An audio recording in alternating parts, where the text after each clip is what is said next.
What is up guys, it's your boy Solheim here, back with another Classic WoW video for Mists of Pandaria Classic. So, Mists of Pandaria is right around the corner. We are only a few days away now from the release, and it's time to talk about how to make gold at the start of Mists of Pandaria Classic. This will be a great way to make gold at the launch, but will also be great for weeks and months, and arguably for the whole first phase, and maybe even for the entire expansion. But the value will be at the peak at the start due to simple supply and demand, so let's get into it. This video is sponsored by Solheim's Gold Guides. Available on Gumroad, these guides will teach you all you need to know about making gold in various versions of World of Warcraft. Farming, crafting, flipping, several different ways of making gold, all in one place. You also get access to a Discord server where you can interact and share ideas to make even more gold together. In that same Discord server, you will also get early access to gold making videos and exclusive content.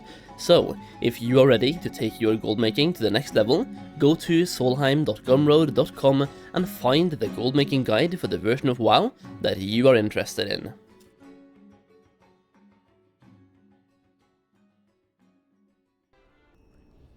So the farming method I want to talk about today is super simple. It's based on having two gathering professions on the same character. We're talking about having both herbalism and mining on the same character.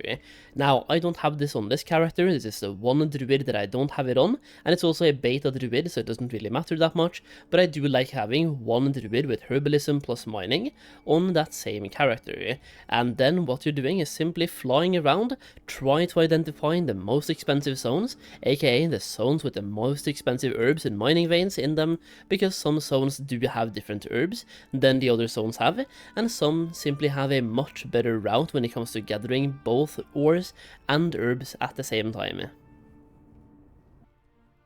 So to set myself up for this, back in Cataclysm, I simply have a druid right here, not that good a gear, but like not super bad either. I could do some honor grinding, justice point grinding to get more item level, but the thing is, I'm just going to quest, get to level 90, and then farm herbs and ores, and make a bunch of gold. Now, when it comes to professions, once again, you want to have herbalism plus mining, but I also will say, you kinda want to have fishing. The reason why is that you can then, instead of just single dipping, double dipping, you are now triple dipping into profit, because while you're looking for herbs and also ores flying around, you can find fishing pools, or fishing pools, and fishing from pools you can get much more valuable fish, and even have a higher chance of getting the battle pet from fishing in Mists of Pandaria. So if you have a character with both herbalism plus mining, you really want to get fishing on that same character as well. Now for the farm itself, it's super simple. You once again fly around, gather herbs and mining veins, and that is the entirety of the farm. That being said, you can identify certain zones that are more profitable than other zones, so try to be on the lookout for that. This can change every single day, could change on a weekly basis, and for example, Dread Wastes might be better to farm in super early than for example Jade Forest, because people that are rushing to Dread Wastes can get access to those materials way before other people, so they might be simply farming once again back in Jade Forest, and those materials will likely go down in value even faster than once again Dread Wastes.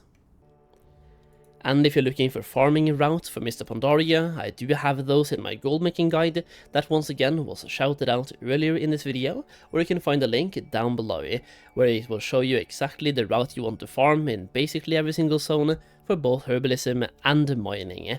So let's talk about why this will be such a good way to make gold early in the expansion, and it's once again all about supply and demand.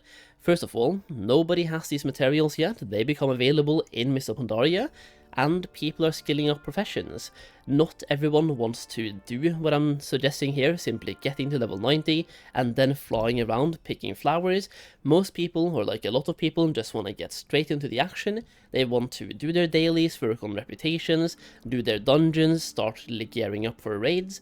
Meanwhile, people that actually take their time out of their day to do some farming, they can cash in on a premium and get a bunch of gold for their time. And when it comes to professions, the guys that are focusing on reputation, gearing up and things like that, they usually have crafting professions because they offer slightly better stats and a more competitive advantage in those fields. So if we look at, for example, inscription right here, they require a bunch of ink, and ink comes from milling flowers or milling herbs. When it comes to alchemy, you need a bunch of different herbs for simply skilling up alchemy as well, even golden lotus that you can obtain while flying around and farming herbs.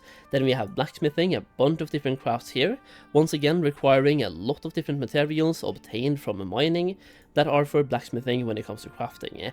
Then we have jewel crafting, requiring both a bunch of like actual bars, but also gems, and gems are mostly found through prospecting ore, so jewel crafters need a bunch of ore, prospect them, and try to get their gems.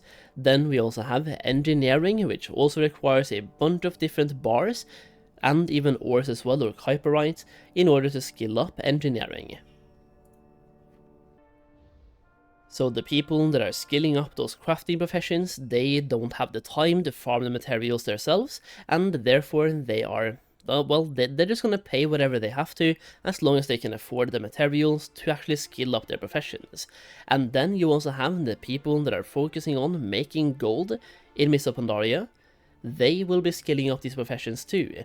So for example, alchemy cooldowns right here in Living Steel, people are already leveling up alt armies, skilling up alchemy, in order to get these alt armies working as soon as possible. So you can cash in on people that are working to get their alchemists skilled up to do their cooldown crafts. They will be looking to skill up not just one alchemist, but 10, 20, and 30 alchemists. The demand for herbs is going to be absolutely insane. And think about this, alchemy is one crafting profession with a daily cooldown, but you also have inscription that also has a daily cooldown, and both of these professions will be used by alt armies where people have 10, 20 characters with both alchemy plus inscription, and both of these professions requires herbs in order to skill up. So herbs are going to be absolutely insanely expensive at the start of Mists of Pandaria. Now, Mists of Pandaria is also going to be slightly different from Cataclysm in this way as well, because in Cataclysm, we could basically fly in every single zone, because the zones were in Kalimdor and Eastern Kingdoms. So going to Mount Hyjal, you could fly from the start, going to Uldum, you could fly from the start, allowing everyone to fly and gather herbs and mining veins, even if they hadn't even gotten to max level yet. In Mists of Pandaria, you are earthbound, so you're basically walking until you get to max level.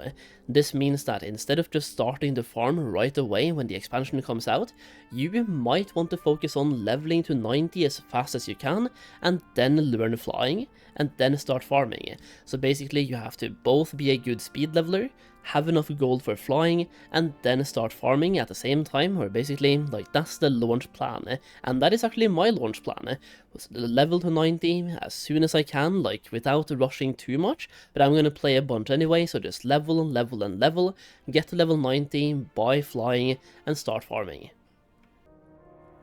And with that being said, that is basically my launch plan for Mists of Pandaria Classic, so at this point I kinda wanna ask you guys, how are you planning to make gold at the start of Mists of Pandaria? I would love to see some suggestions or how you're planning to make your gold at the start and what your plans are for the launch.